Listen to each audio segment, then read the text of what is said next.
Autumn's crisp air and vibrant leaves often bring a sense of cozy comfort. But for some, the season holds secrets far darker than falling shadows. Prepare yourselves, for these aren't just tales spun by a campfire. These are 4 bone-chilling true stories of terror that unfolded when the world turned to fall each, leaving an indelible mark of fear on those who lived through them, forever changing how they perceive the most beautiful season. I remember the first story vividly, etched into my mind whenever I pass a dark alleyway or consider a game of hide-and-seek after dusk.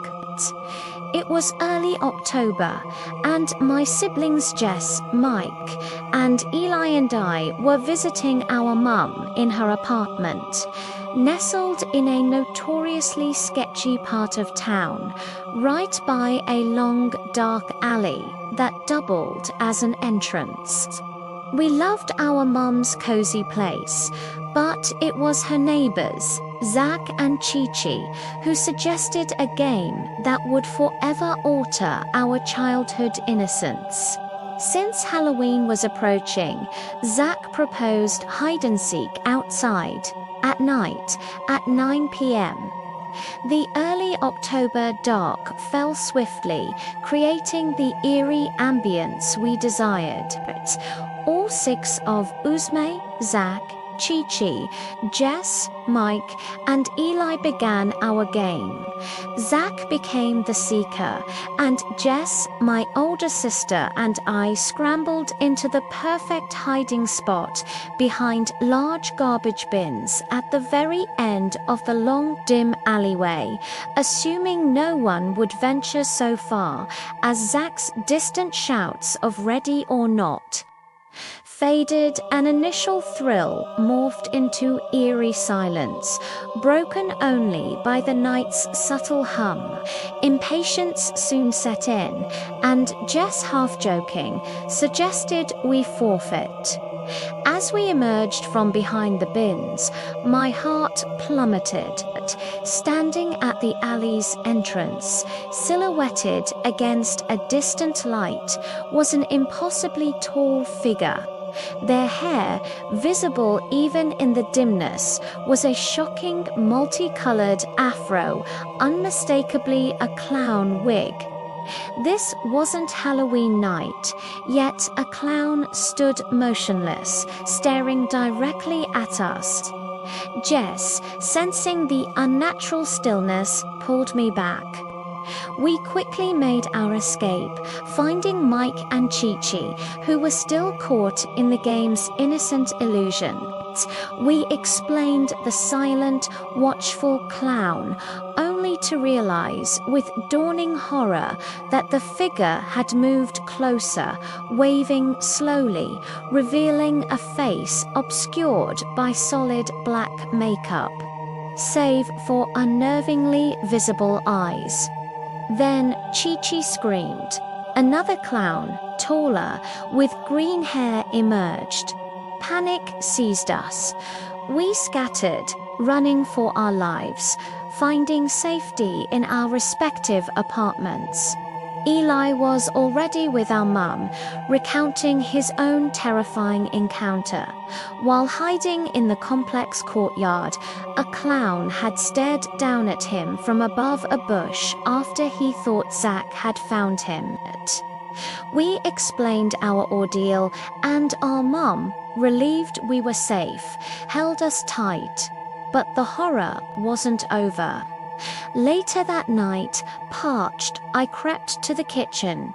A faint scratching at my second-story window drew me in like a moth to a flame. Foolishly, I lifted the blinds. Staring back at me, inches away, was the very same black-faced clown. My scream ripped through the night, rousing my mum. By the time we returned, like a cruel horror movie cliché, it was gone. I've hated dark alleyways and hide-and-seek ever since. forever questioning how something so monstrous could defy gravity to reach a second-story window. Yet, across town, another unsuspecting child found herself caught in autumn's grip of terror when I was 11, a sixth grader plagued by an ancient, dilapidated house across from my school. My friends mocked its appearance, but I feared the unseen owner. October brought the end of after-school programs, leaving me to walk home alone. The first time, a figure stood motionless in the house's window, staring at. I dismissed it, but day after day, the silent vigil continued, turning my walks into a gauntlet of anxiety. A week before Halloween, the tall silhouette was on the porch, watching. I tried to appear brave, but as I passed, the figure, a male voice yelling nonsensical words, suddenly flew down the steps and began to chase me. My lungs burned, my legs pumped, but he gained desperate. I dove into a foul-smelling alley, cowering behind a dumpster. His heavy footsteps stopped at the alley's mouth, then slowly advanced, mumbling, his ragged breathing ominously close. My heart hammered, certain he would discover me. Then, just as suddenly, his footsteps retreated, and I fled home. My dad called the police. Their investigation revealed that the house had been vacant for years. No one lived there. The man was likely a squatter, but the knowledge that my terror had no clear origin left a permanent scar. Meanwhile, in a rural Polish village, far from urban clowns and vacant house stalkers, another autumn evening brought a chilling encounter. My country, deeply Christian, doesn't widely celebrate Halloween, though decorative pumpkins are becoming common. Each evening, I walked my large, kid-hating dog, Susie, after dark. The familiar short road from the supermarket to the church, bordered by a forest and a horse stud, was usually deserted. The cold breeze and crunching leaves were my solace, until we approached an old, long-abandoned stable belonging to the local parish priest. Susie suddenly erupted, barking and growling fiercely, pulling against her leash, her focus fixed on the stable and the trees beyond. Through the dim streetlights, 10 to 20 meters away behind the stable, I saw it, the silhouette of a man, dressed in all white, reflecting the moonlight. He was kneeling with his back ramrod straight, not hiding, but not quite in plain sight either. He was wearing some sort of white robe, motionless, staring directly in my direction. Chills wrapped my body. Susie refused to move, but I yanked her by her harness, not daring to run, but walking as quickly as possible towards the church, where I saw people. I considered telling them, but what would I say? That a man in a white robe was kneeling silently in the dark.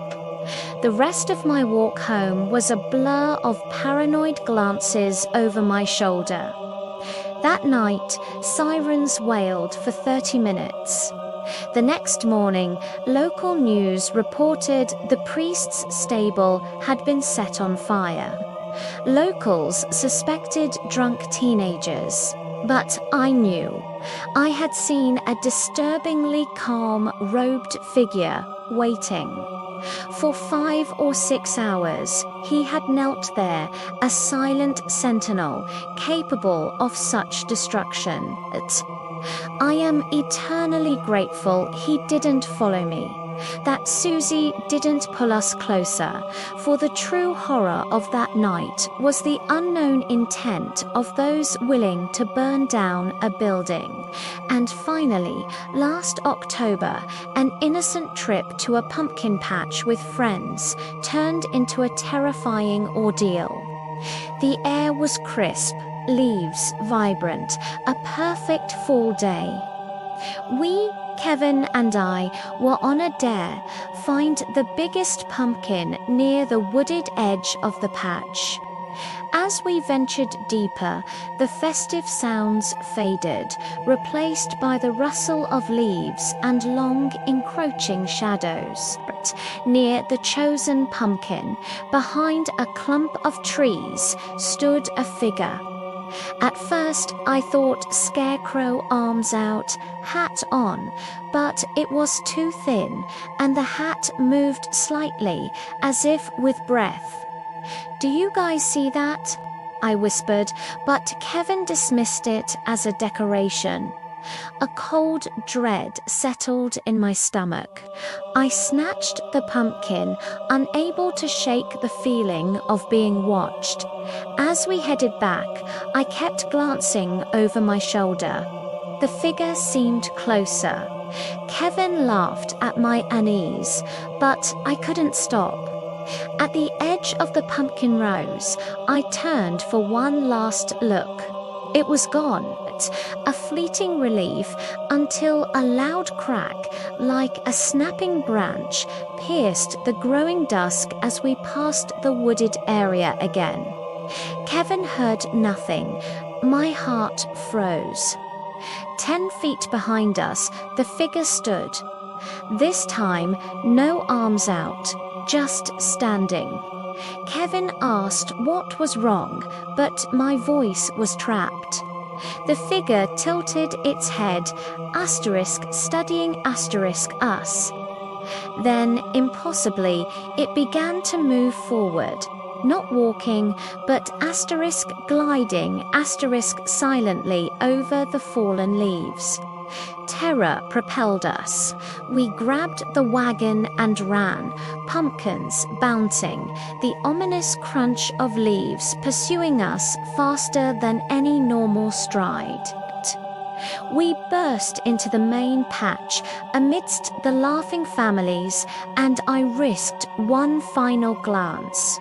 The figure had stopped at the edge of the woods, watching. We fled to the car. Kevin, inexplicably, claimed he hadn't seen anything unusual, only pumpkins and trees. But I knew. I saw it. Days later, an online report confirmed my nightmare. Someone else had seen a strange, silent person in a costume, late afternoon, near the trees, moving unnaturally at that very pumpkin patch . Every fall, the memory of that gliding figure, so close, so unnerving, reminds me that some shadows are more than just an absence of light, especially when autumn truly sets in. The thought that it could have followed us all the way to the car still haunts me.